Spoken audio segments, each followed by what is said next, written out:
નમસ્કાર મિત્રો, સ્વાગત છે તમારું અમારી ચેનલ પર એક નવા વિડીયોમાં।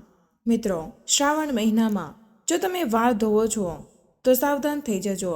તેનાથી પતિ, સંતાન, પરિવાર પર દરિદ્રતા દોષ વધે છે અને સંકટ આવે છે। શ્રાવણ મહિનામાં આવા વાળ ધોવાથી બરબાદી પણ આવે છે। મિત્રો, શ્રાવણ 2025 શરૂઆત અને મહત્વનો દોષ। તો શ્રાવણનો મહિનો 2025માં 25 જુલાઈ શુક્રવારના રોજ શરૂ થઈ ચૂક્યો છે। 23 ઓગસ્ટ સુધી ચાલશે। શ્રાવણનો શુક્રવાર એટલે કે માં લક્ષ્મીના આગમનનો સંકેત આપે છે। ઘણા શુભ વર્ષો પછી આવા વિશેષ અને દુર્લભ મહાસુયોગ છે। શ્રાવણ મહિનો 25 જુલાઈ 2025ના રોજે શરૂ થયો હતો અને તે દિવસે શુક્રવાર પણ હતો, એટલે શ્રાવણના કોઈ પણ શુક્રવારે ખરીદીનું વિશેષ મહત્વ છે। શુક્રવારનો દિવસ ધનલક્ષ્મીને સમર્પિત છે। મેકઅપ, વસ્ત્રો અને વાહન ખરીદવા માટે આ દિવસ અત્યંત શુભ માનવામાં આવે છે। ખાસ કરીને શ્રાવણમાં શુક્રવારનું હોવું અત્યંત વિશેષ કાર્ય ગણાય છે। આ વખતે શ્રાવણ ખૂબ જ શુભ અવસરે શરૂ થઈ રહ્યો છે, જ્યાં સાક્ષાત મહાદેવ, ભગવાન વિષ્ણુ અને ધનલક્ષ્મીનું આગમન થઈ રહ્યું છે। મિત્રો, 25 જુલાઈના રોજ શ્રાવણનો પહેલો શુક્રવાર હતો। તેમાં 4 ચાંદ લાગી ગયા છે, એટલે સમજો કે મહાદેવની સાથે સાથે સાક્ષાત લક્ષ્મી નારાયણ અને મા પાર્વતીની વિશેષ કૃપા પણ વરસવાની છે। શ્રાવણ શુક્રવારના દિવસે સાક્ષાત શિવ પાર્વતી પધારી રહ્યા છે। તેમના સ્વાગતમાં કોઈ કમી રહેવી ન જોઈએ। મિત્રો, બેડો પાર લાગી જશે। શ્રાવણના સોમવારના વ્રત વિતરો। આ વખતે 4 સોમવાર આવે છે અને સૌપ્રથમ આપણે જાણીએ કે શ્રાવણ મહિનામાં વાળ શા માટે ન ધોવા જોઈએ। જો તમે આમ કરો છો તો ઘર પરિવારમાં બરબાદી આવી શકે છે અને પતિનું મૃત્યુ થઈ શકે છે। સંતાનને કષ્ટ થાય છે, વેપાર નષ્ટ થઈ જાય છે, ગ્રહ કલેશ વધે છે, રાહુ કેતુ પિતૃદોષ લાગે છે અને સંકટ આપણા પર મંડરાવા લાગે છે। મિત્રો, શ્રાવણના આ પવિત્ર મહિનામાં ભૂલથી પણ તમારા વાળ આવા દિવસે ક્યારેય ન ધોવા જોઈએ। બનેલા કામ પણ બગડી જાય છે। જો તમે ભગવાન શિવને પ્રેમ કરો છો તો કમેન્ટ બોક્સમાં સાચા દિલથી હર હર મહાદેવ, ઓમ નમઃ શિવાય જરૂર લખી દેજો અને અમારી ચેનલને સબસ્ક્રાઇબ કરીને આ બેલ આઇકોન જરૂરથી દબાવી દેજો। મહાદેવ માટે એક લાઇક જરૂર કરી દેજો। મિત્રો, શ્રાવણનો મહિનો ખૂબ જ શુભ અને સુંદર મહિનો હોય છે, જે પ્રેમનો મહિનો હોય છે। શ્રાવણનો દરેક દિવસ એટલો જ પવિત્ર માનવામાં આવે છે જેટલો કે ગંગાજળ। મિત્રો, આ શ્રાવણ મહિનામાં શિવજીની પૂજા અર્ચના કરવાથી મનોકામના પૂર્ણ થાય છે। સારા વરની કામના કરનાર લોકોએ શ્રાવણ સોમવારનું વ્રત અવશ્ય જ રાખવું જોઈએ। જે મહિલા શ્રાવણ સોમવારનું વ્રત પૂર્ણ કરે છે તો સાક્ષાત મહાદેવ તેમના માટે વર સ્વયં શોધે છે અને તે વર કોઈ સામાન્ય વર નથી હોતો, તે પરંતુ મહાદેવના ગુણો હોય છે। તેને વરના મહાદેવના આશીર્વાદ મળે છે, મા પાર્વતીના આશીર્વાદ પણ મળે છે અને ધનલક્ષ્મી તેના જીવનમાં હંમેશા જ બની રહે છે। તમને જણાવી દઈએ કે જ્યારે પણ સાવન વરસે છે ત્યારે આપણે ઘણીવાર એમાં સ્નાન કરીએ અને વાળ પણ ધોઈએ છીએ।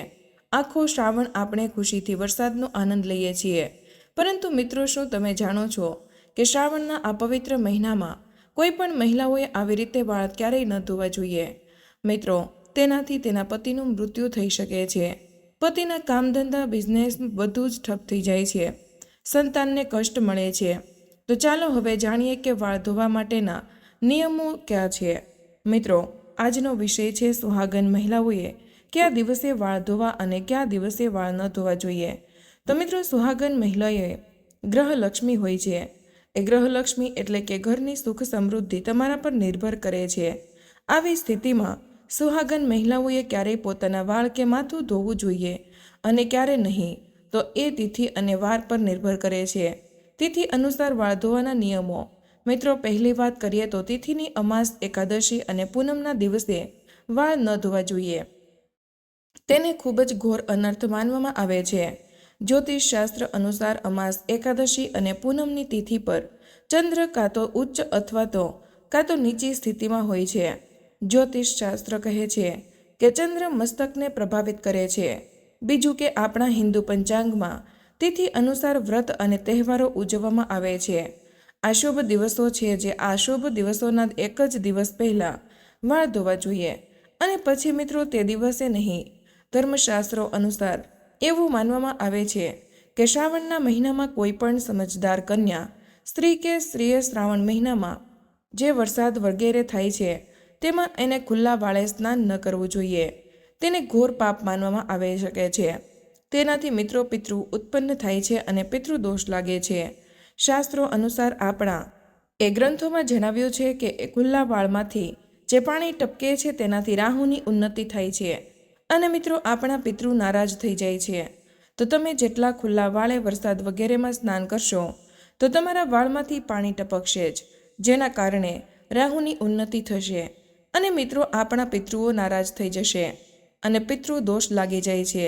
મિત્રો તે મહિલા કે સ્ત્રીઓ ભૂત શક્તિ લાગી જાય છે અને શ્રાવણના મહિનામાં ઘણી વખત મહિલાઓ વરસાદ વગેરેના સ્નાન કરે છે અને તે પણ ભૂલી જાય છે કે ખુલ્લા વાળે સ્નાન કરવાથી પિતૃદોષ લાગે છે અને જ્યારે પણ પિતૃદોષ લાગે તથા જ્યારે પણ રાહુ નારાજ થઈ જાય છે ત્યારે ઘરમાં કોઈનું મૃત્યુ અવશ્ય જ થાય છે તથા ગ્રહદોષ, મહાકાળ, સર્પદોષ, શનિદોષ, મંગલદોષ ભયંકર રૂપ લઈ લે છે.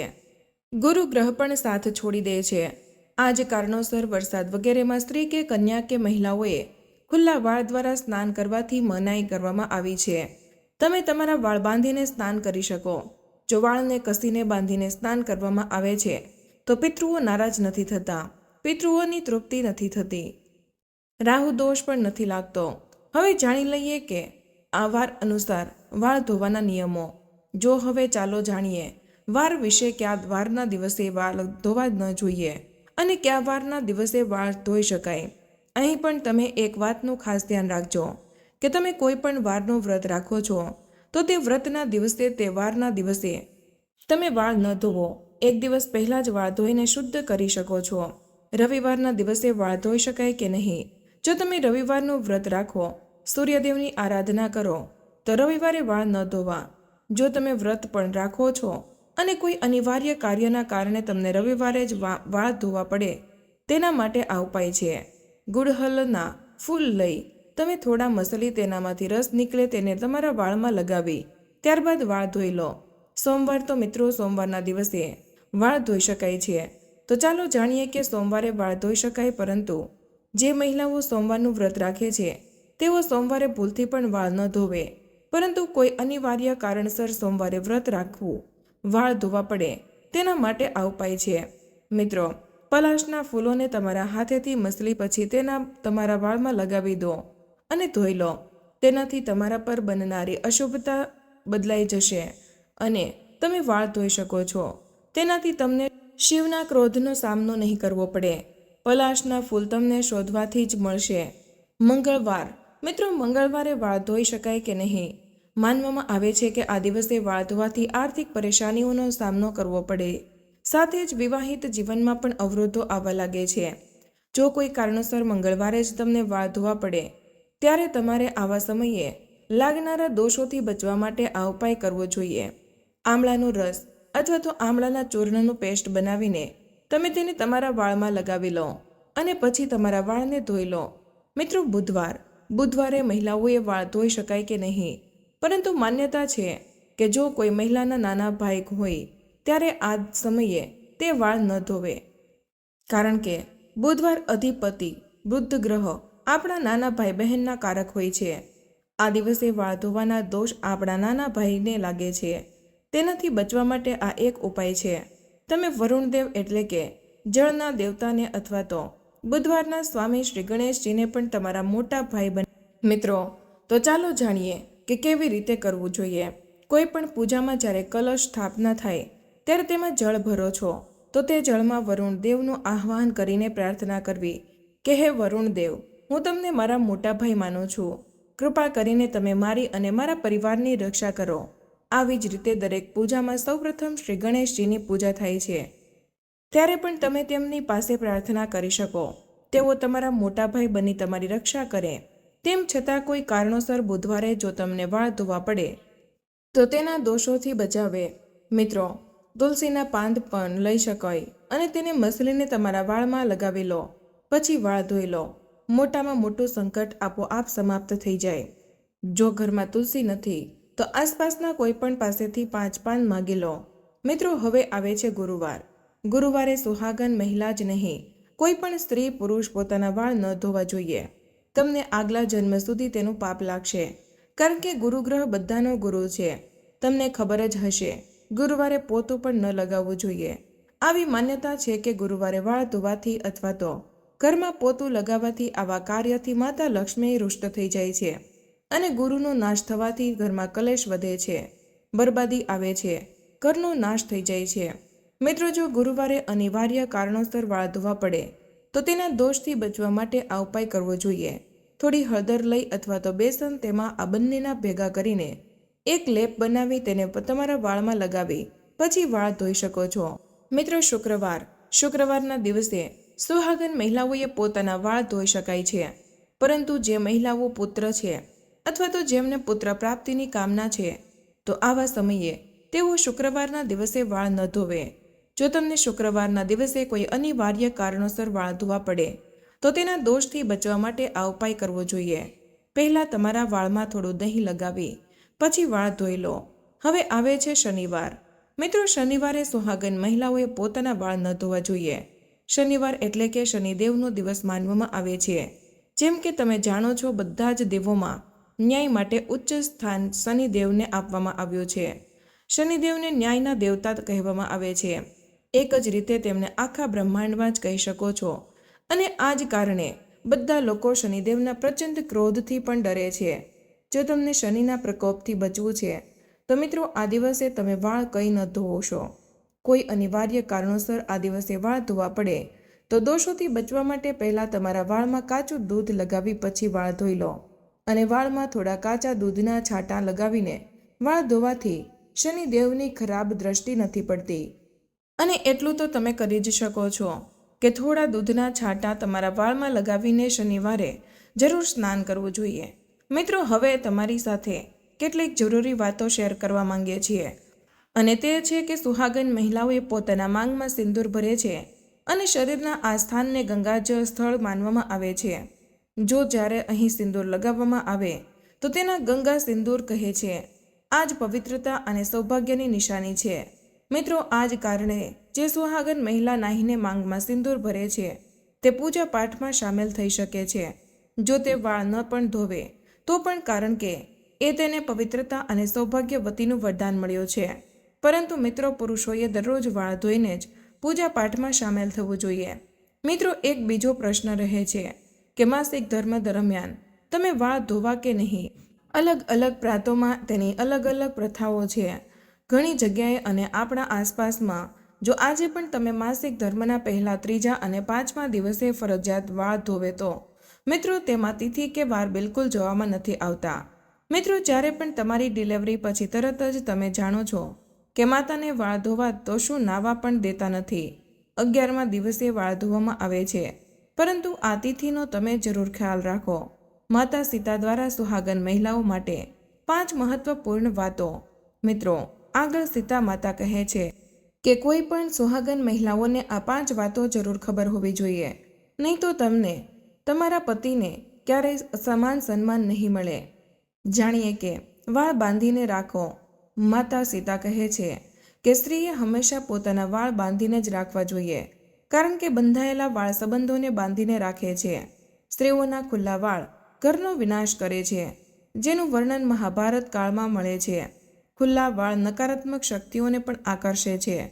પૂનમ અને અમાસના દિવસે વાળને ક્યારેય ખુલ્લા ન રાખવા જોઈએ.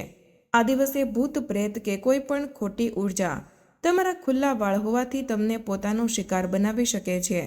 તમારા પાછળ ધીમે ધીમે દોડી આવે અને તમે ઊંડા કૂવામાં પડી જાઓ છો, એટલે કે સંકટમાં આવી જાઓ. તેનાથી બચવા માટે આ નિયમો તો માનવા જ પડશે. પતિ વગર બહાર ન જવું. માતા સીતાએ બીજી વાત જણાવી કે જ્યારે પણ સુહાગન મહિલાઓ પતિ વગર બહાર ન જવું જોઈએ. તેને તાત્કાલિક ખૂબ જ ઘોર અનર્થ માનવામાં આવે છે અને ઘરની ગુપ્ત વાતો બહાર ન કહેવી. માતા સીતાની ત્રીજી વાત, કોઈ પણ સ્ત્રીએ પોતાના ઘરની ગુપ્ત વાતો બહાર ન કહેવી જોઈએ. તેનાથી ઉલટું તમારા ઘરનો વિનાશ થઈ શકે છે. પાડોશીના ઘરે પણ કોઈ પણ સુહાગન મહિલાઓએ વધારે સમય માટે ન જવું જોઈએ. વધારે તાલમેલ ન રાખવો. માંગમાં સિંદૂર ભરવું. અને માતા સીતાની ચોથી વાત, પરિણીત મહિલાઓએ પોતાની માંગ હંમેશા જ ભરવી જોઈએ. જેટલી લાંબી તમારી માંગ હશે તેટલી જ તમારા પતિની વધારે ઉંમર હશે. તમારા પતિને માન સન્માન મળશે. જે સ્ત્રી પોતાની માંગનો સિંદૂર છુપાવે છે, થોડું લગાવે છે, તેના પતિ પણ સમાજમાં છુપાઈ જાય છે. આવી મહિલાઓનો પતિ હંમેશા હારનું મોઢું જુએ છે. પોતાની નિશાની કોઈને ન આપવી. માતા સીતાએ 5મી વાત જણાવી હતી કે સુહાગન મહિલાઓએ પોતાના પતિની કોઈ પણ નિશાની ક્યારેય કોઈને ન આપવી જોઈએ. તેનાથી પતિનું મૃત્યુ નજીકના ભવિષ્યમાં જ થઈ જાય. પતિની કોઈ પણ નિશાની પત્નીએ હંમેશા દિલથી લગાવીને જ રાખવી જોઈએ. પતિના પગ દબાવવાનું મહત્વ. મિત્રો, અંતમાં સીતામાતા કહે છે કે સ્ત્રીએ હંમેશા પોતાના પતિ એટલે કે પરમેશ્વરના પગ અવશ્ય જ દબાવવા જોઈએ. પુરુષના ઘૂંટણથી લઈને પિંડી સુધીનો ભાગ શનિનો હોય છે તથા સ્ત્રીની કલાઈથી લઈને આંગળી સુધીનો ભાગ શુક્રનો હોય છે. અને જ્યારે પણ શનિ પર શુક્રનો પ્રભાવ પડે તો ધનની પ્રાપ્તિનો યોગ બને છે. આથી સ્ત્રીઓએ દરરોજ પોતાના પતિના પગ દબાવવા જોઈએ. તેનાથી ધન, યશ, વૈભવ, કીર્તિ, ઉત્તમ જીવન, સારામાં સારી ધન સંપદા પ્રાપ્ત થાય છે. મિત્રો, તેથી હંમેશા તમે જોયું હશે કે લક્ષ્મીજી ભગવાન વિષ્ણુના પગ દબાવતા રહે છે. અને આ જ કારણ છે તે ધનની દેવી છે, કારણ કે આવા યોગો ધનની વર્ષા કરે છે. તો મિત્રો, આજનો વિડીયો અહીં પૂર્ણ કરીએ છીએ. આજની આ માહિતી તમને કેવી લાગી અને આ વિડીયો તમે કયા શહેરમાંથી સાંભળી રહ્યા છો તે કમેન્ટમાં જરૂર જણાવજો. વિડીયો પસંદ આવ્યો હોય તો વિડીયોને લાઇક અને તમારા મિત્રો સાથે શેર કરજો. ચેનલ પર નવા હોય તો ચેનલને સબસ્ક્રાઇબ કરવાનું ભૂલશો નહીં. મળીએ એક નવા વિડીયોમાં. ત્યાં સુધી બધાને જય ભોલેનાથ, જય શ્રી કૃષ્ણ.